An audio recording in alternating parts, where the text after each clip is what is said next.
today we are unleashing our goodies. Woo! So today is Unleash Your Goodies, and you have no idea. We're unleashing a lot of stuff today. So buckle your seatbelt, fasten it, hang on. It's going to be a great ride today.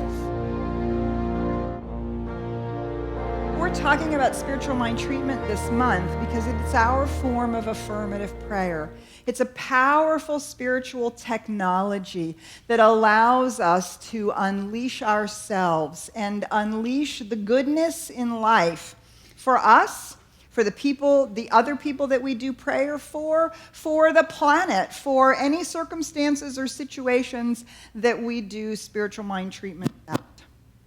To allow ourselves to unleash that good into life and to do it with power and conviction and a desire to share the very good that we have and that we experience. Now, we're not going to have an opportunity to go hugely back through the first 2 steps of treatment. We did that last week, and I highly recommend that you go and take a look at that video. And that will give you what we're building on now for the 3rd step of treatment. I just want to remind you that spiritual mind treatment is a spiritual technology that we use to shift consciousness. It begins with recognition. We recognize and remember some truth about the universal power and presence, that which we call God, Spirit, the force, whatever we might call that, to understand something about it. We remember that we're a part of that. We unify ourselves with it, not because we're separate, but sometimes we think we are. And we forget. We forget that Spirit and I are one, and that the Master Teacher Jesus taught us over and over and over again, the Father and I are one. When you see me, you see the Father. We take that extremely seriously and understand that this is the truth of who each and every person is. So today we're going to talk about the realization step, when we claim our good, when we speak the word of power, and we participate in the creative process. And when we do that, gratitude is the obvious and automatic result, a deep and abiding gratitude that we understand the principles, that we can use them, and that we can experience this good and share this good with others. And finally, we are reminded that we need to let our prayers go. We need to let our spiritual mind treatment move into the universal power and presence. And it is really up to the universe, up to God, up to Spirit to figure out how to make it all come together.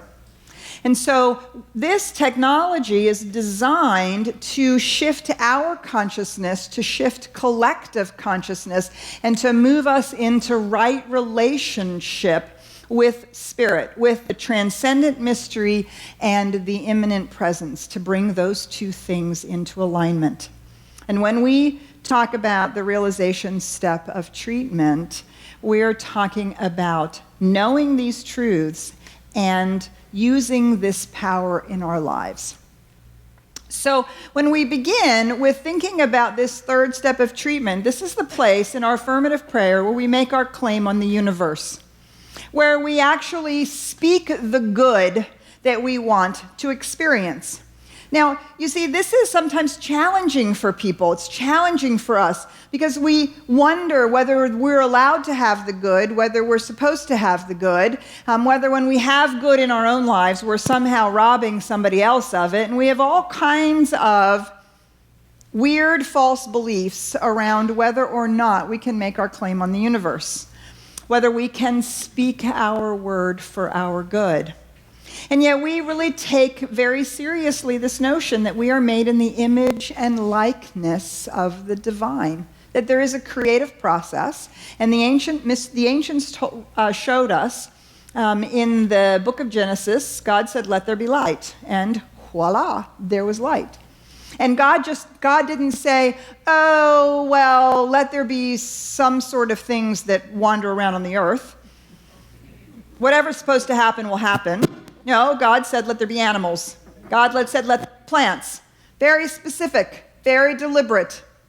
And that kind of intentionality is the creative process. And so we believe absolutely, that each and every one of us, each and every person is made in the image and likeness of that presence. And so that creative power is available to us.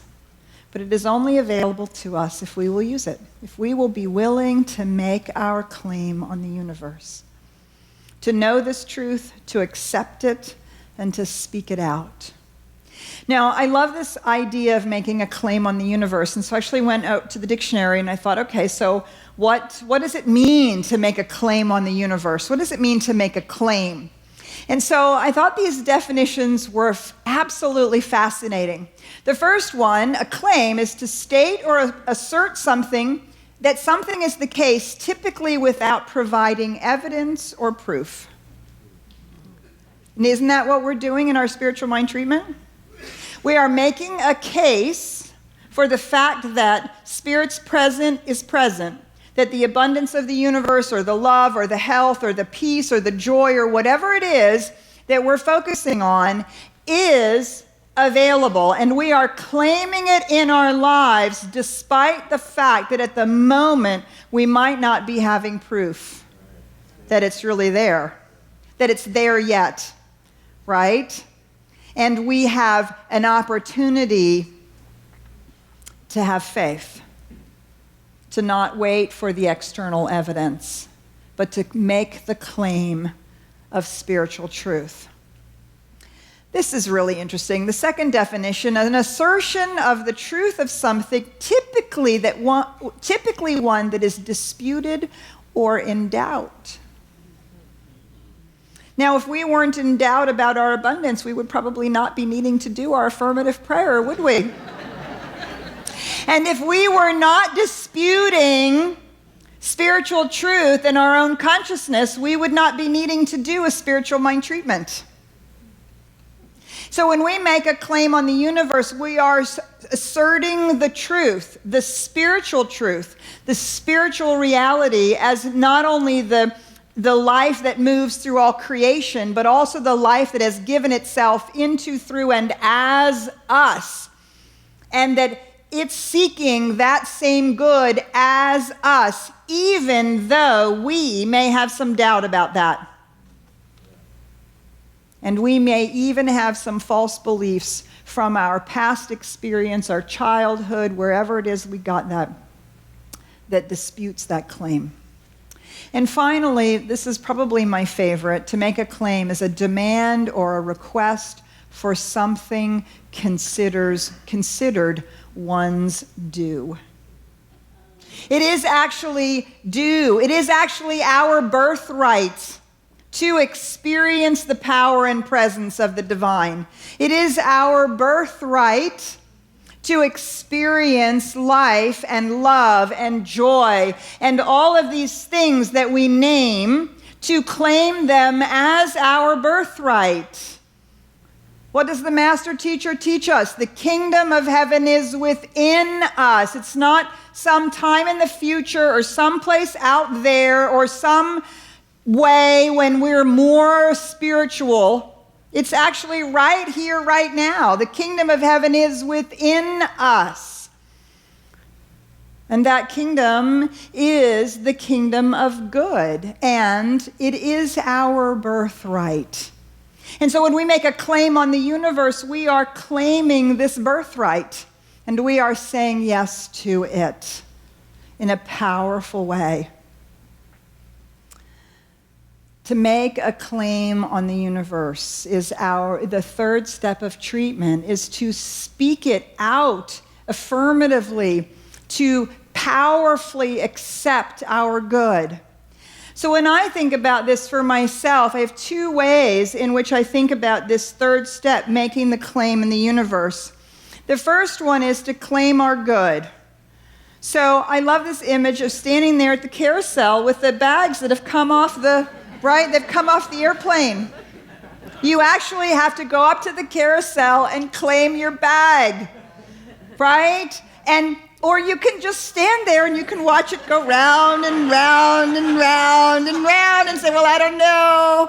I don't know if I should take it. I don't know if I deserve to have it. I'm not really sure what's in there. I don't know, right? Or you can say, oh, look, there's my good coming right there, and take it up and go on vacation. Claim your good. It's as simple as that. And despite our experience, we do actually expect our baggage to arrive, don't we?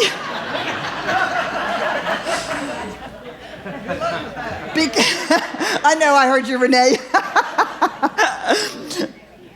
Because the universe never loses it. Our good is always on its way to us. It's always right there for us to claim. The other way I think about it is as staking your claim. Staking your claim. Sometimes I think of it as a line in the sand that I draw, and I say, from this place I shall not be moved.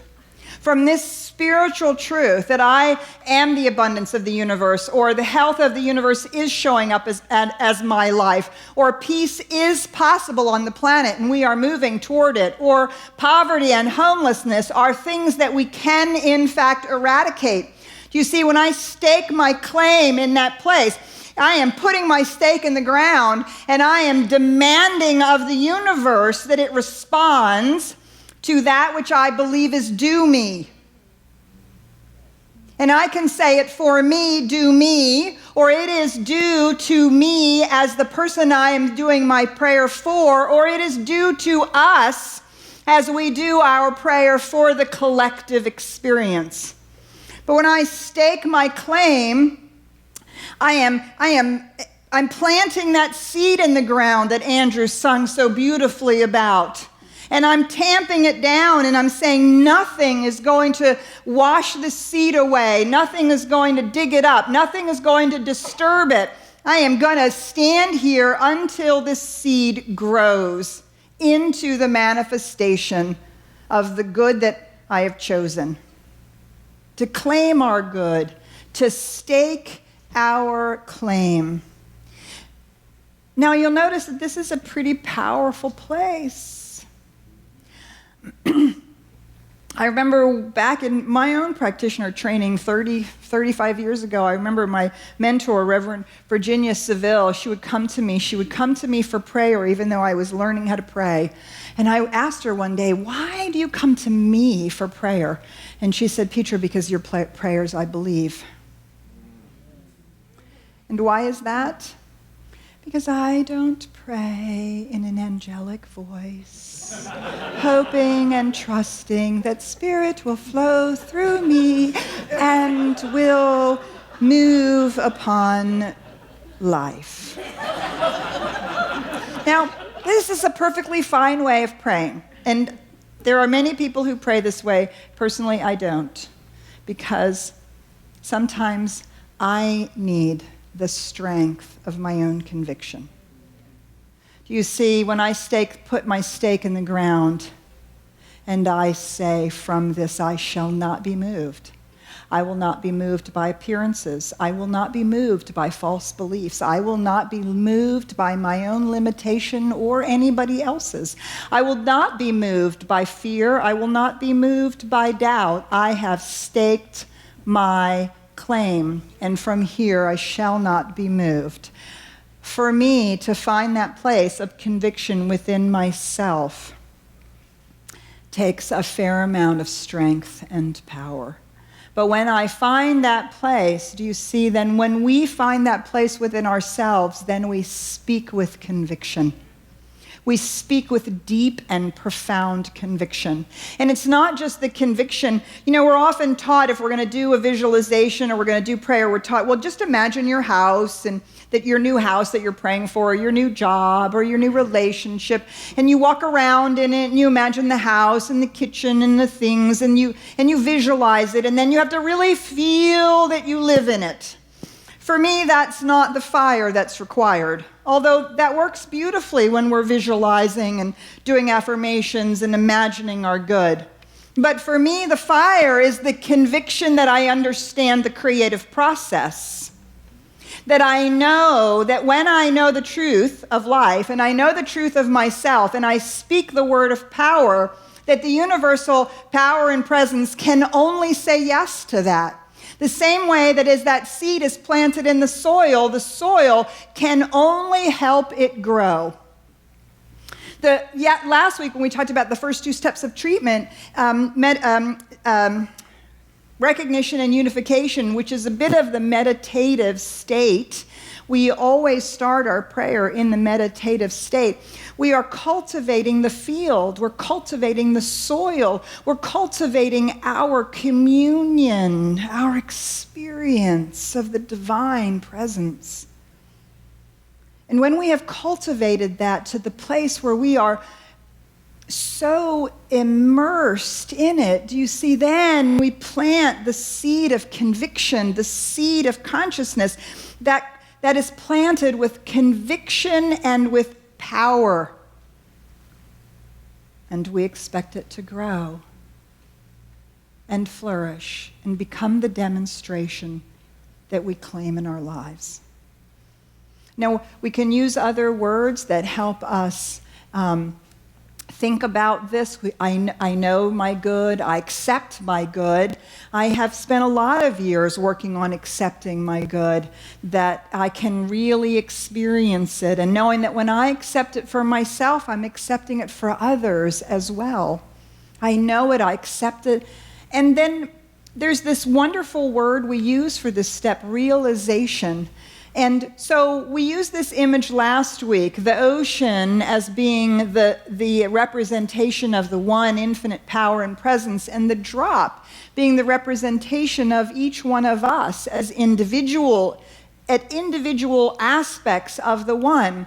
So, wait a minute, sorry, going the wrong way. So when we think about realization, in this step of spiritual mind treatment, we are realizing the spiritual truth that abundance is the reality of life. Health, wholeness is the reality of life. Peace is actually the reality of life. Do you see? We're realizing this spiritual truth, and then we are claiming it in a specific way in our own lives or in the life of the person for whom we are doing prayer. We are realizing the spiritual truth, and we are claiming it as a specific good. Now, sometimes people say to me, well, I don't want to do a prayer, for that. It's not really important enough. As if you could use your prayers up. As if you could use the law up. As if the universal power and presence is saying, I don't think that's an important enough prayer, I'm going to ignore it. That would be like the law of mathematics saying, well, I'm only going to add up millions. When you add up, just ones and twos, I'm not going to do it. Do you see? It's a universal power and presence that we are using to claim the good in life for ourselves and for other people. We can't use it up. There's no request too small, and there's no request too big. We can claim the good as specific as, I want a silver car, a silver electric car made by this car maker, and it can be as profound as I claim world peace. It's up to us. What the universe says is that when we say yes, the universe says yes. When we claim that good, then the principle and power of life itself is moving to manifest that. And so, one of the most interesting things to think about in our spiritual mind treatment is the carving out of the place that we actually get to choose. We actually get to say what is our good. Now, we're using this word good in the Aristotelian sense. This is not good as in a value judgment, good or bad. This is a good as in that which is pleasing to me and helps my life move forward is something that is a good to me. Not good for me, that's a value judgment, but a good to me. Do you see? It is something that I value, desire, or want. And Aristotle talks about that as we understand the goods that motivate us, the larger the good, the greater the motivation. So I might desire the good of a Starbucks cup of coffee. That's going to motivate me for the 30 minutes it takes me to go drive there, right? But when I am motivated for the good of world peace, that motivates me for a really long time over a lot of activities. Do you see? But some days I want a Starbucks. And other days I'm working for world peace. Do you see? Some days I do treatment for someone who wants a big, beautiful house. And other days I'm doing spiritual mind treatment for somebody who wants a cabin in the woods. Do you see? It's our good. We actually are so radically free because we are the place where the universe is getting to experience itself as life, as someone who wants a cabin in the woods, and as someone who wants a big, beautiful home. So when we get to this step in treatment, we get to refine that which we say is the good we seek. And nobody can tell us what that is. Only we know. So we realize the truth and we claim our good. Now, the reason that part of this is so important is that because we do our spiritual mind treatment for other people. We pray for other people. We do affirmative prayer for other people. But we have a deep ethical stance that we do not do prayer for someone, we do not do spiritual mind treatment for someone unless they have asked for it, and unless they have told us what specifically they want. Why? Because it works. This is particularly important when it comes to our spouses and our children. Are we not certain that we know what they should be doing? Yes?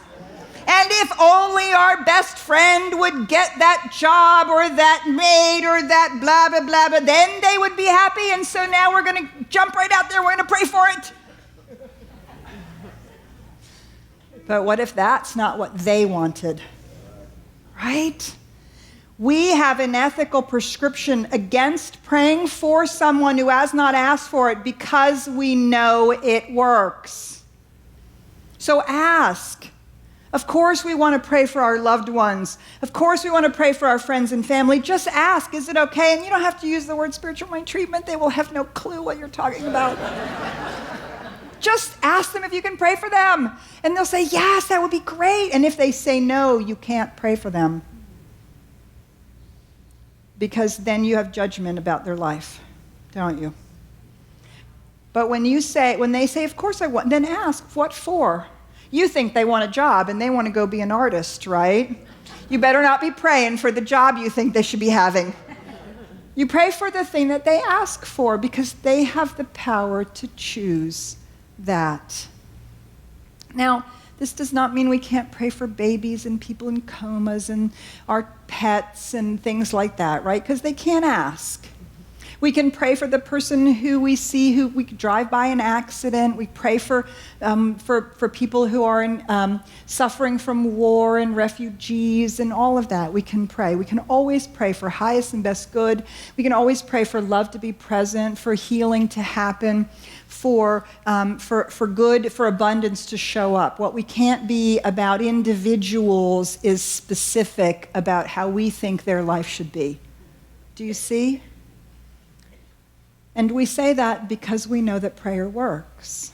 And because we have a deep and profound recognition that each and every person is an individualized expression of life itself. Spirit discovering what it is to be that unique person, just as it is about us. And we don't want anybody else to tell us how we should live our lives, do we? So it's such a gift to pray for other people. I can't encourage you enough to pray for other people. That's why we have practitioners who do spiritual mind treatment, because on the one hand, sometimes it's hard for us to claim our good. It's hard for us to realize the truth and claim our good. We have a lot of doubt, and we have a lot of those disrupting thoughts. But the practitioner does not have those about us. Do you see? And so they can do it without all of that interfering, and we can ride in on their prayer. On the other hand, when we do prayer for someone else, when we do spiritual mind treatment for someone else, we're giving them the gift of our love and time and attention. And we don't have all the stuff about whatever it is that they're asking their prayer for, right? And we can experience tremendous benefit in addition to seeing the outcome in another person's life. So I hugely encourage you to pray for each other. Get into a class. Go to Foundations class. Starts this coming week. We'll learn about this amazing technology. We'll teach you how to do this so that you can give the gift of your spiritual awareness and your lifted consciousness to the people that you care about. And you can give that gift to the planet. Now, sometimes we claim our good, and in our treatment, during our treatment, we can begin to wonder, well, like, how is that ever going to happen? Right? And that's that doubt and all those disruptive thoughts. And partly it's because we're looking at it from this side, and we're looking toward the demonstration we want, toward the end result we want. I like to think of it like this.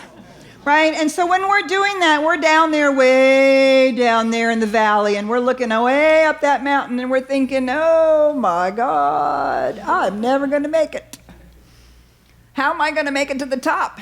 How does it go? Where are the curves? Where are the benches? Oh gosh, I'm going to have to rest.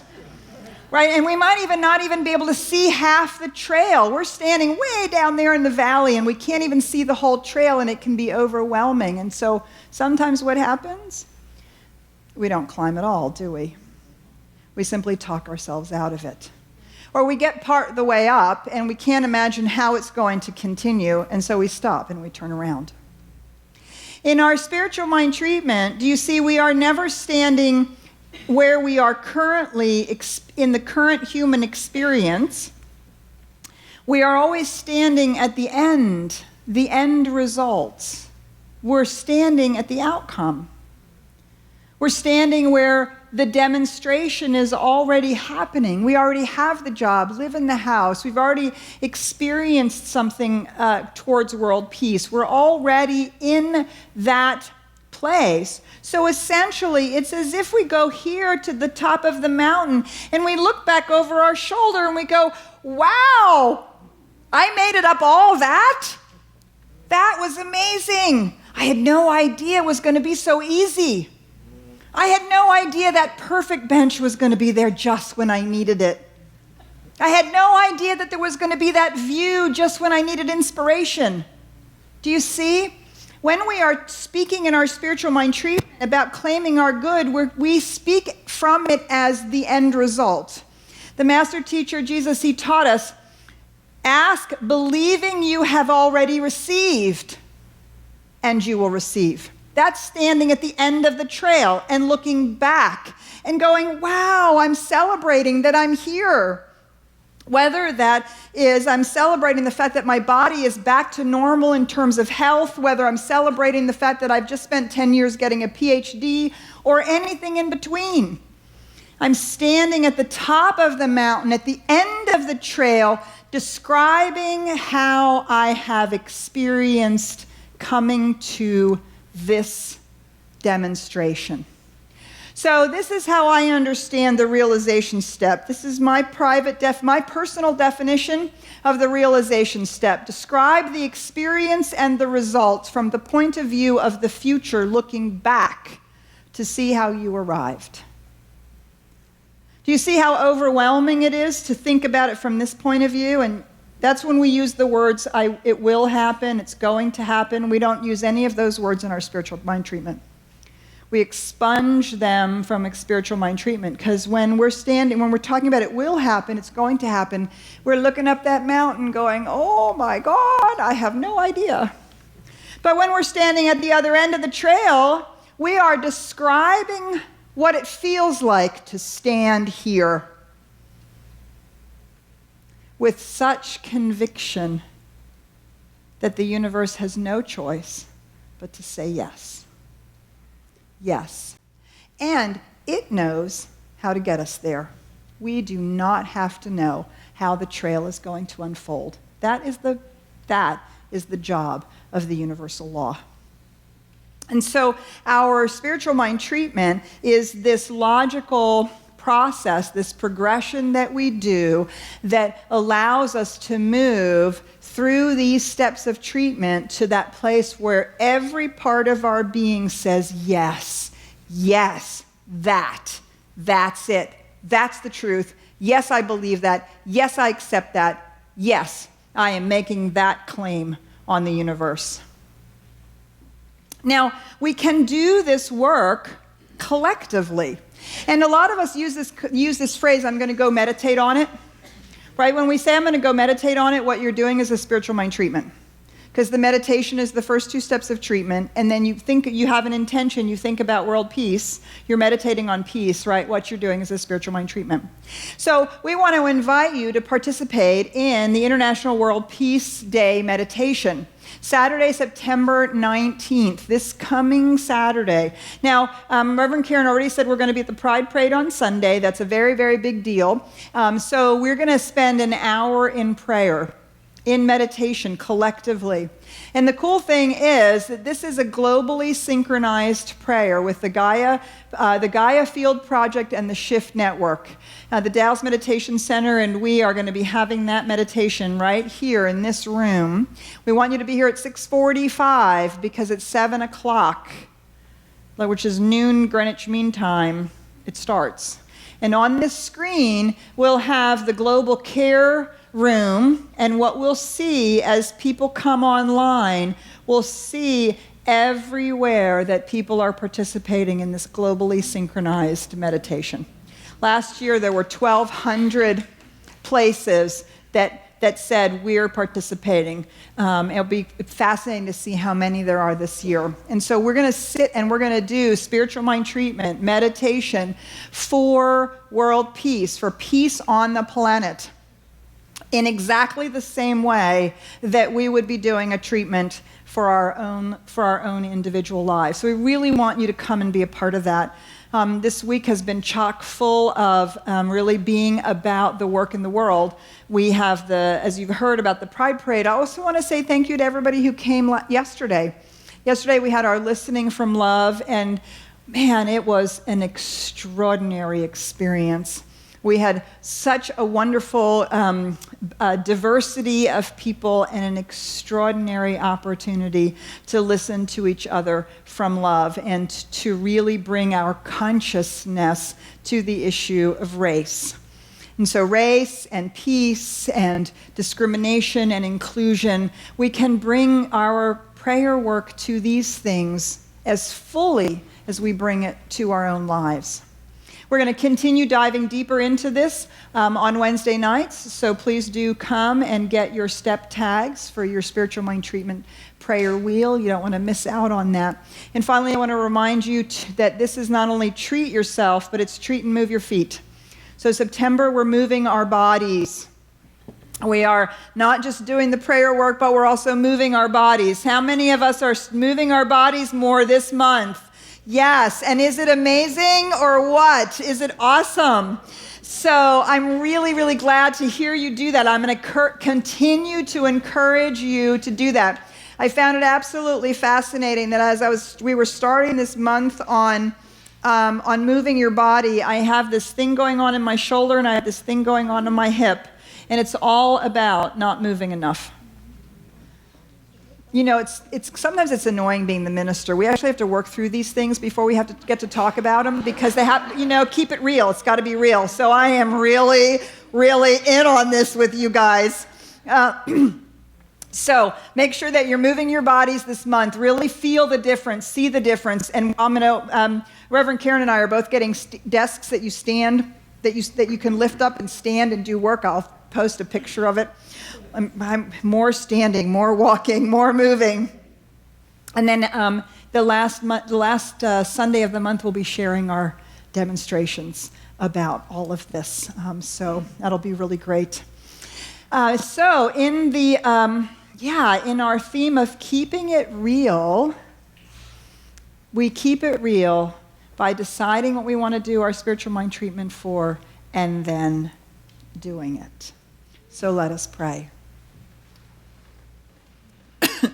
I just invite you to go within with me for the moment. And just breathe into that power and presence. Breathe into the one life, the infinite reality that is the mystery in which all of creation is contained, and it is the love in our hearts.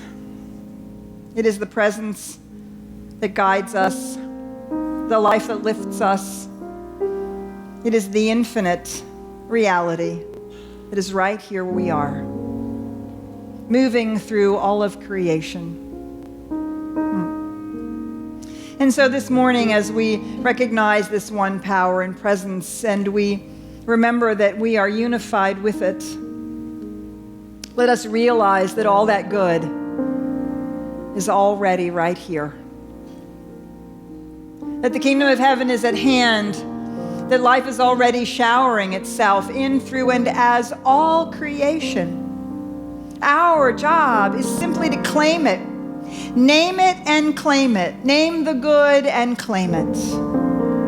And so this morning we name our good, whether it's abundance for ourselves or abundance for the planet, whether it's health for ourselves or for a beloved, whether it's some form of self-expression, greater financial prosperity, or a deeper sense of peace.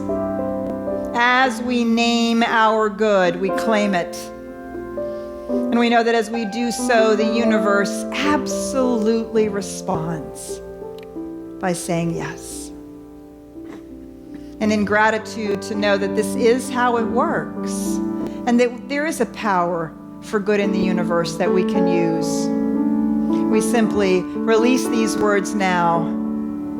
We let them come to fruition through the law. We let it be, and so it is.